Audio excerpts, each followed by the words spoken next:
Hey guys, so welcome. This is how to deactivate sticky keys on Windows. So guys, if you want to do that, first thing is just simply go ahead and go press your Windows key on your keyboard, or you can just simply go to the start menu on the task bar. Now over here you could utilize the search bar and search for sticky keys.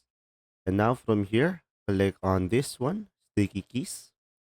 And right after here, guys, the best option that you have over here is by turning off everything about sticky keys over here. So guys, currently there are no ways to activate your sticky key, but you can just simply turn this off everything so you won't have a sticky keys on your Windows.